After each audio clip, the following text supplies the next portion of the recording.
What did Luther rediscover in the writings of St. Paul? Hi, my name is Ted Rosenblatt, and I'm with my father, Dr. Rod Rosenblatt, and this is Talks with Dad Rod, and Happy Reformation Day. A lot of people know this as Halloween, but this is, for us Lutherans, this is the day that Luther pinned the 95 Theses on the Wittenberg church door. So it's funny how there's an overlap, and we sort of celebrate this at the same time as everybody's celebrating other things. Mm-hmm. What was it that was so critical for Luther that he rediscovered in his study of Scripture? It centers on the word to justify or justification. And in his day, most scholars would have said that the word has to do with turning an unjust person into a just one. To justify is to make them into more just or even perfectly just. And when he read the Greek New Testament text,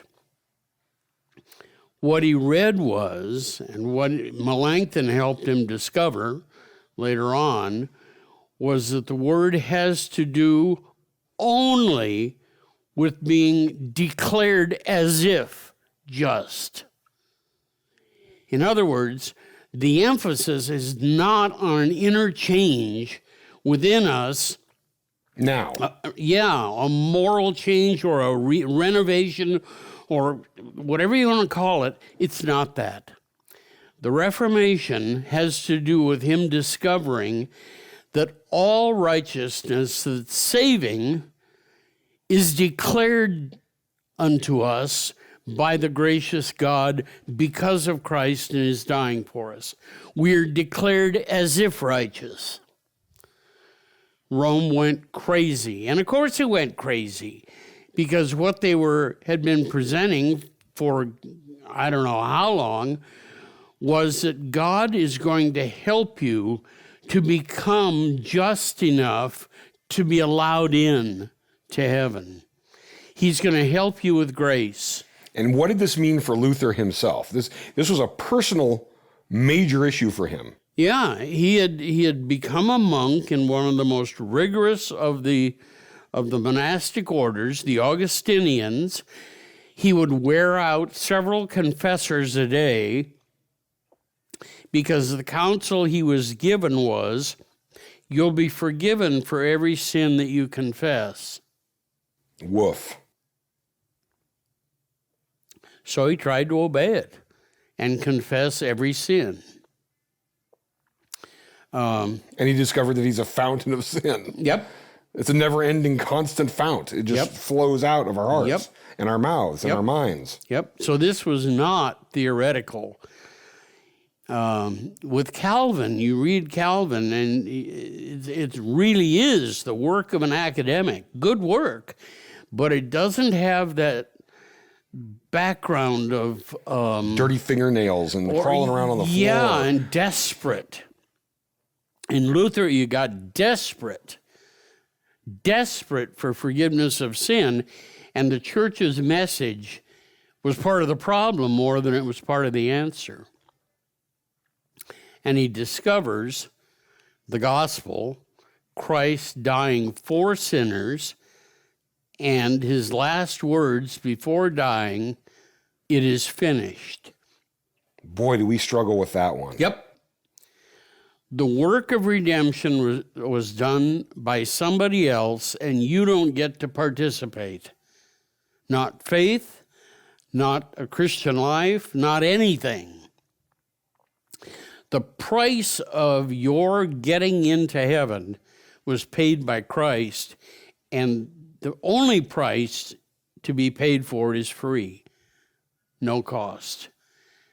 We cannot participate in that. It was done for us.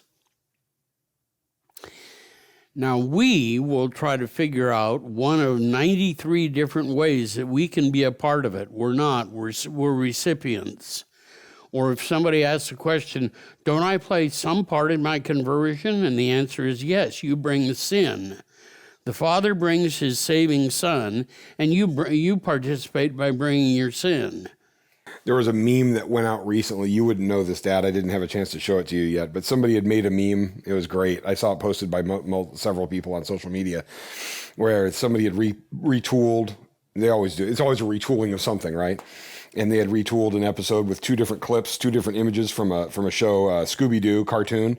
And they had the main character taking a lid and going like this. And on the lid, it says, "Your contribution to your salvation." Really? And he goes, "Whoa," and he pulls it up and it says, "Sin." Yep. I thought you'd really appreciate that. Yep. Yeah, I wanted to show that to you. It's the first time I've mentioned it. But yeah, that's what you've always talked about. I always wanted to make a meme that was basically a block of coal just sitting on a white surface, and it says, "This is your contribution. Your cold, black, sinful heart is your contribution to your salvation." Right. Once one is clear about that, one, I hope, stops looking for some positive that you contributed to your conversion. There isn't one. And what was the thing that was so offensive to those who were who were running the church at the time when Jesus got here? It was the great offense was that he was spending all his time with sinners. Yep. Wrong kind of people. I mean, real dirtbags. Yep. It's kind of like God and David. Really? Yep. We covered that in another episode. Yep. The likes of that guy? Yeah. Woof. You're going to forgive. Wow. Yep. So the Reformation has to do with a free gift of great value that you can't buy with your own morality. You can't do it. Can't earn it. You are inclined to it. You think you are, you're not. A Reformation doctrine of sin is that you're not going to find anything inside of you, the self, that's positive.